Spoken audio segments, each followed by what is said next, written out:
지금 일을 해보니 공부를 했던 걸 실무에 적용하는 게 많이 있지는 않아요. 정말 숫자 하나, 뭐 조사 하나가 달라지는 걸로 이제 변별력을 가르기 위해서 하는 거기 때문에 필요 이상의 공부를 해야 되거든요.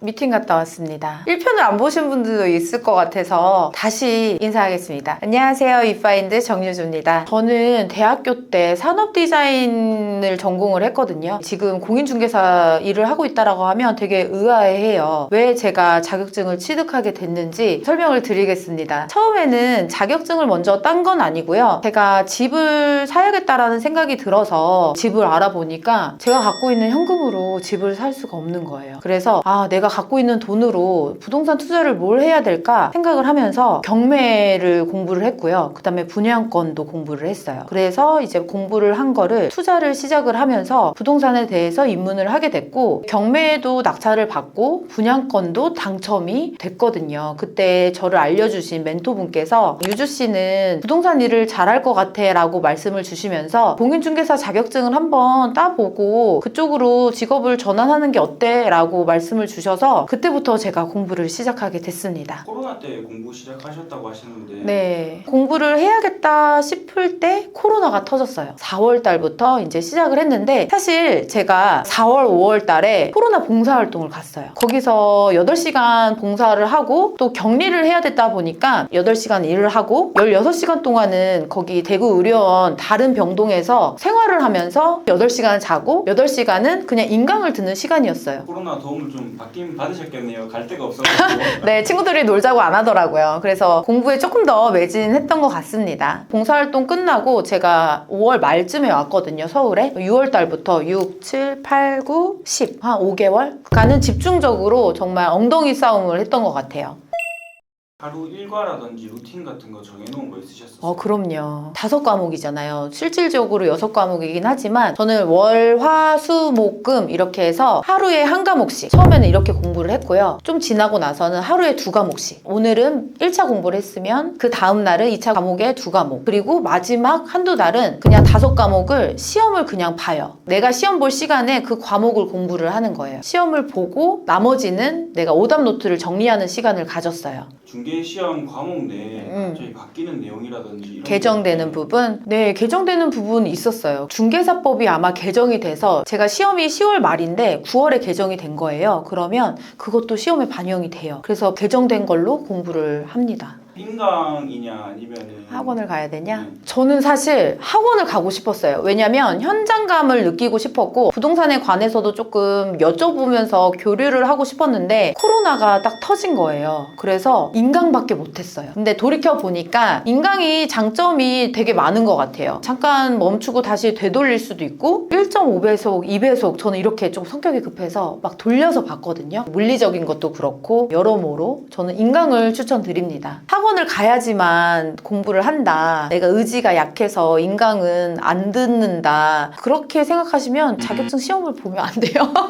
저는 그렇게 생각해요. 하나만 했다? 이런 과목이 좀 뭐가 있어요? 6개 중에? 쉽게 공부했다는, 저는 좋아했던 과목은 민법이랑 중개사법이었어요. 제가 암기하는 거 좋아하고요. 법을 좋아해요. 그래서 민법이랑 중개사법은 고득점으로 다 공부 안 해도 되는데, 뭐 사실 너무 재밌어서 이건 알아보고 싶다 해서 공부를 했던 기억이 나고요. 어려웠던 거는 뭐 많은 분들이 그러겠지만 공법, 태법 어렵습니다. 시간 투자한 거에 대비해서 고득점을 맞기 어려운 과목인 것 같아요. 그래서 저는 조금 힘을 좀 빼고요. 그리고 가장 골치가 아팠던 건 사실 부동산학 개론이에요. 아까 전에 시간도 설명을 했는데 이게 개념 자체가 너무 경제적인 거기 때문에 좀 어려웠어요. 진짜 비탄력, 탄력 때문에 제가 학원을 바꿨습니다. 제가 추석 때 비탄력, 탄력이 이해가 안 돼가지고 유튜브를 찾아본 거예요. 너무 쉽게 설명하시는 교수님이 계시는 거예요. 그분이 바로 방문가게 김백중 선생님이라고, 제가 그분 때문에 합격한 것 같아요. 진짜 탄력, 비탄력 때문에 제가 진짜 돌아버리는 줄 알았거든요.